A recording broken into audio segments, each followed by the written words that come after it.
प्राचीन काल के समय में एक नगर में एक सेठ और सेठानी रहा करते थे। उनके पास अन्न धन की कोई कमी नहीं थी, लेकिन वह लोग अपने जीवन में कभी भी कोई दान दक्षिणा, कोई धर्म पुण्य का कार्य नहीं किया करते थे। सेठ सेठानी की कोई संतान नहीं थी। जिस जगह पर उस सेठ की हवेली थी, उसी के पास में एक पीपल का वृक्ष था और उस पीपल के वृक्ष पर एक सुंदर सी चिड़िया घोंसला बनाकर रहती थी। चिड़िया के दो छोटे छोटे बच्चे थे। चिड़िया रोज नगर में दाना पानी चुगने के लिए जाती और दाना पानी चुगने के बाद वापस अपने घोंसले में आती और अपने बच्चों को भी खिलाती। वह रोज उस सेठ के घर पर भी जाया करती थी, लेकिन वहाँ पर उसको एक भी दाना नहीं मिलता था और चिड़िया वहाँ से आगे चली जाती। वह चिड़िया अपने मन में यह सोचती कि पूरे नगर में सबसे बड़ी हवेली इसी सेठ की है और यह बहुत धनी व्यक्ति भी है, लेकिन फिर भी यह कभी किसी को दान नहीं देता, कभी किसी भिक्षु को भिक्षा नहीं डालता, कभी कोई धर्म का कार्य नहीं करता, कभी किसी मंदिर में सहयोग नहीं करता, ना ही कभी पक्षियों को यह दाना डालता है। यह सेठ बड़ा कंजूस है। एक दिन चिड़िया सुबह के समय अपने घोंसले से उड़कर उस सेठ की हवेली पर जा बैठती है। जब वह चिड़िया सेठ की हवेली पर जाकर बैठती है, तो सेठ और सेठानी आपस में बातें कर रहे थे। सेठानी अपने पति से कह रही थी, सेठ जी, हमारे पास इतनी धन दौलत है, इतनी संपत्ति है, पूरे नगर वाले हमें नगर सेठ कहते हैं। हमारे पास धन की कोई कमी नहीं है, लेकिन इस धन का हम क्या करें? हमारा कोई पुत्र नहीं है, कोई उत्तराधिकारी नहीं है। इस धन को खाने वाला कौन होगा? तब सेठ और अपनी सेठानी से कहता है कि सेठानी, अब इसमें हमारा क्या दोष है?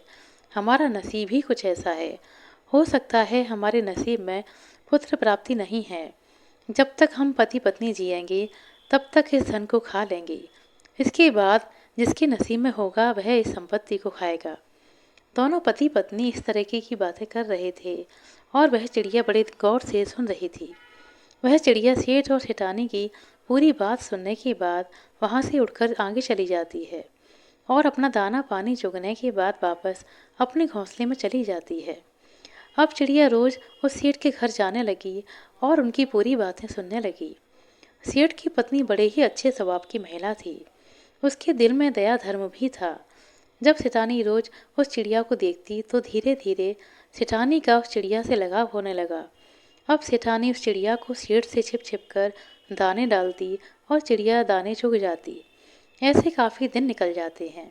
एक दिन चिड़िया मन में सोचती है कि सेठानी बहुत अच्छी है और मुझे दाने भी खिलाती है, लेकिन इसके घर में पुत्र नहीं है। तब वह चिड़िया अपने मन में सोचने लगती है कि ऐसा क्या किया जाए जिससे सेठानी को पुत्र प्राप्ति हो। चिड़िया सोचने लगती है कि एक स्त्री जब तक माँ नहीं बनती, तब तक उसका स्त्री होना ही बेकार होता है। एक स्त्री का दुख एक स्त्री ही समझ सकती है। एक स्त्री को सबसे बड़ा सुख तब मिलता है जब वह माँ बनती है।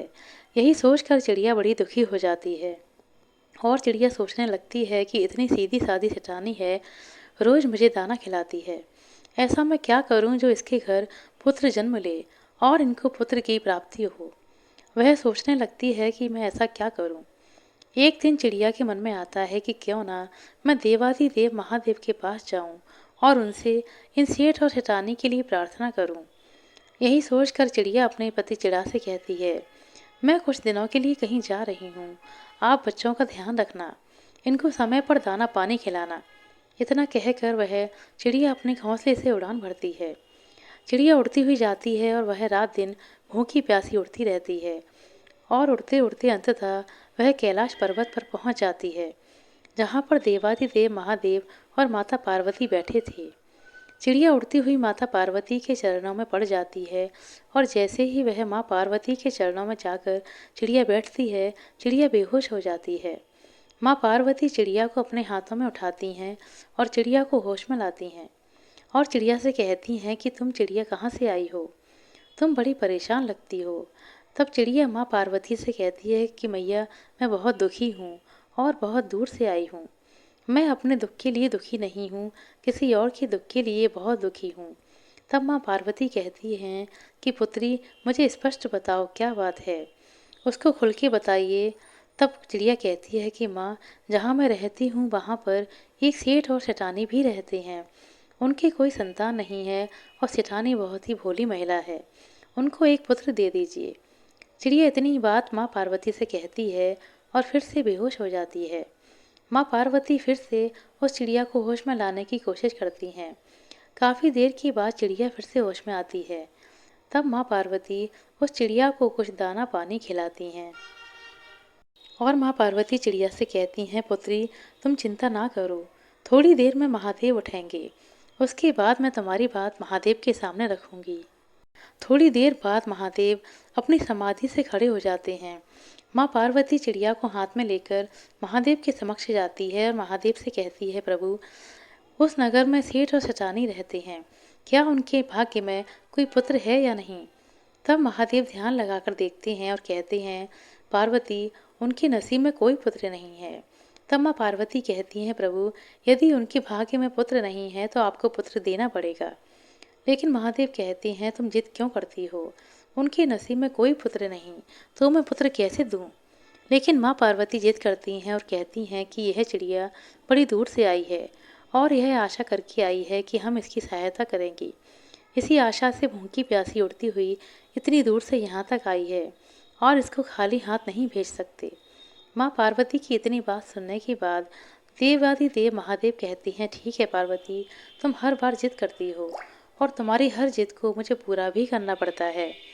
ठीक है, यदि तुम जिद कर ही रही हो तो सेठ और सेठानी को हम एक पुत्र देंगे। लेकिन महादेव कहते हैं, चिड़िया से कहो कि सेठ और सेठानी कोई दान धर्म नहीं करते हैं, कोई पुण्य का कार्य नहीं करते, कोई पवित्र शास्त्र भी नहीं पढ़ते, वह लोग घोर नास्तिक हैं। यदि वह नास्तिक से आस्तिक होने लगें तो हम उनको एक पुत्र देंगे। उनको दान धर्म भी करना पड़ेगा, मंदिर भी जाना पड़ेगा, भिक्षु को भिक्षा भी देनी पड़ेगी और ईश्वर के भजन भी करने पड़ेंगे, तभी उनको पुत्र की प्राप्ति हो सकती है। तब वह चिड़िया कहती है कि प्रभु मैं अपनी तरफ से पूरी कोशिश करूंगी कि सेठ और सेठानी मंदिर भी जाएं, व्रत त्यौहार करें, दान दक्षिणा करें, मैं अपनी तरफ से पूर्ण कोशिश करूंगी। तब महादेव कहते हैं कि तथास्तु। उसके बाद चिड़िया देवादिदेव महादेव को और माँ पार्वती को प्रणाम करके वहाँ से उड़ान भरती है और उड़ती हुई अपने घोंसले में आ जाती है। उसके 9 महीने बाद सेठानी को एक सुंदर पुत्र की प्राप्ति होती है। सेठ और सेठानी पुत्र को पाकर बड़े खुश होते हैं। चिड़िया भी बड़ी खुश होती है और फूली नहीं समाती कि उसकी मेहनत सफल हो गई। चिड़िया सोचने लगती है कि यह इस नगर के सबसे धनी सेठ हैं और जब यह सेठ अपने पुत्र को अच्छी अच्छी चीज़ें खिलाएंगी तो कुछ थोड़े बहुत टुकड़े नीचे भी गिरेंगी और वह हमको खाने को मिलेंगे। यही सोचकर वह चिड़िया बड़ी खुश होती है। धीरे धीरे सेठ का लड़का बड़ा होने लगता है। एक शिवरात्रि निकल गई, दूसरी शिवरात्रि भी निकल गई, तीसरी भी निकल गई और चौथी भी निकल गई। जब 5वीं शिवरात्रि आने को होती है तब वह चिड़िया बड़ी चिंतित होती है। चिड़िया सोचने लगती है कि सेठ का लड़का अब 5 वर्ष का हो चुका है और यह सेठ और सेठानी अभी तक कोई दान दक्षिणा नहीं करते, किसी मंदिर में नहीं जाते, किसी को भिक्षा भी नहीं देते, कोई भी पुण्य का काम नहीं करते। अब चिड़िया यह सोचकर बड़ी दुखी होती है।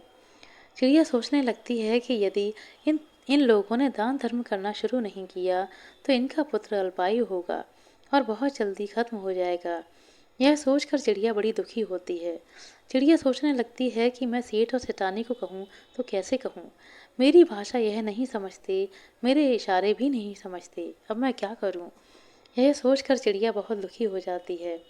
तब तक चिड़िया के बच्चे भी बड़े बड़े हो चुके थे। चिड़िया अपने बच्चों से कहती है, पुत्रों तुम अपना ख्याल रखना, मैं कुछ दिनों के लिए कहीं जा रही हूँ। तब चिड़िया फिर से अपने घोंसले से उड़ान भरती है और सीधी कैलाश पर्वत पर जाती है। कैलाश पर वह जाकर माँ पार्वती के चरणों में पड़ जाती है। माँ पार्वती चिड़िया को हाथों में उठाकर कहती हैं, चिड़िया रानी बताओ तुम्हें क्या परेशानी है, तुमने जैसा चाहा वैसा हो गया, सेठ और सेठानी को पुत्र मिल गया है, अब तुम दोबारा फिर क्यों आई हो। तब चिड़िया माँ पार्वती से कहती है, माँ सेठ और सेठानी को पुत्र तो मिल गया, लेकिन सेठ और सेठानी को सतमार्ग पर लाने में मैं असफल रही हूँ, उनको मैं धर्म के कार्य में नहीं ला सकी। दोनों पति पत्नी अभी भी वैसे ही हैं, ना कोई मंदिर जाते हैं, ना कोई दान धर्म करते हैं और ना ही किसी को भिक्षा देते हैं, ना ही किसी भगवान का भजन करते हैं। अभी भी दोनों पति पत्नी वैसे ही हैं। तब महादेव कहते हैं कि चिड़िया तो फिर उनका पुत्र अल्पायु होगा, तब चिड़िया माँ पार्वती के चरणों में पड़ जाती है और अपने सर को पीटने लगती है। वह कहती है, मैया ऐसा नहीं होना चाहिए, उनका पुत्र दीर्घायु होना चाहिए, अल्पायु नहीं। चिड़िया इस बात को अच्छी तरह जानती थी कि जब पिता से कोई चीज़ मांगनी हो तो मैया के चरणों में पड़ जाओ, और यदि आप मैया को राजी कर लेते हैं तो पिता अपने आप राजी हो जाते हैं। यही सोचकर चिड़िया माँ पार्वती के चरणों में पड़ जाती है और अपना सर पीटने लगती है। जब माँ पार्वती फिर से चिड़िया को हाथों में उठाती हैं और पुचकारती हैं और कहती हैं, पुत्री तुम शांत हो जाओ, तब माँ पार्वती फिर से भोलेनाथ से प्रार्थना करती हैं, हे महादेव ऐसा नहीं होना चाहिए। फिर चिड़िया कहती है, मैया मैंने अपनी तरफ से पूरी कोशिश की उनको समझाने की, लेकिन वह लोग ना तो मेरी भाषा को समझ पाते हैं और ना ही मेरे इशारों को। अब मैं क्या करूं? तब चिड़िया कहती है, मैया आप और भोले बाबा दोनों यदि वहां जाकर सेठ और सेठानी को सदमार्ग पर लाएं तो बहुत अच्छा होगा। तब माँ पार्वती और भोले बाबा कहते हैं कि ठीक है चिड़िया, ऐसा ही होगा। हम बहुत जल्द सेठ और सेठानी के द्वार पर पहुंचने वाले हैं। फिर चिड़िया वापस कैलाश से अपने घोंसले में आ जाती है।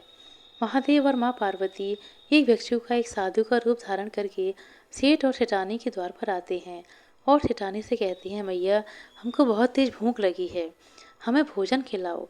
यदि तुम लोग हमें भोजन नहीं खिलाओगे तो हम तुम्हें श्राप दे देंगे और तुम बर्बाद हो जाओगे।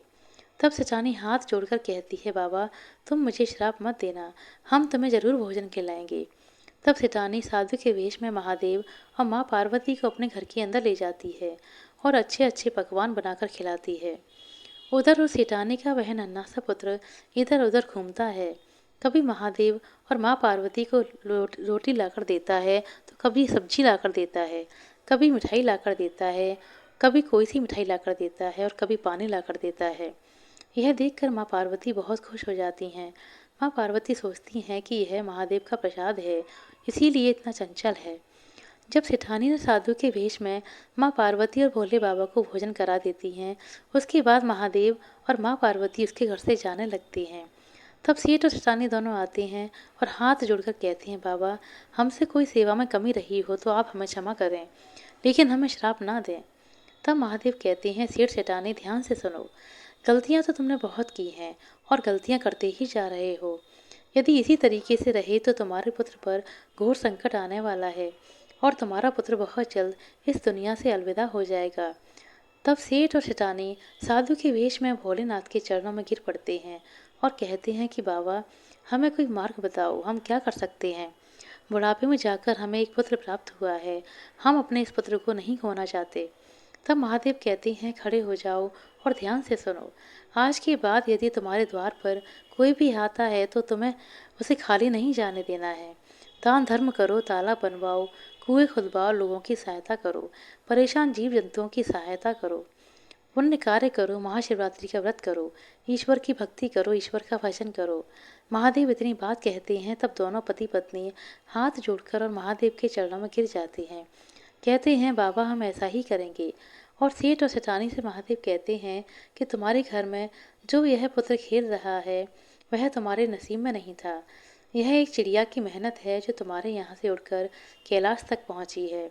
और कैलाश तक जाने के बाद महादेव और पार्वती से विनती करके, अर्जी करके इसने तुम्हारे लिए पुत्र की प्रार्थना की थी।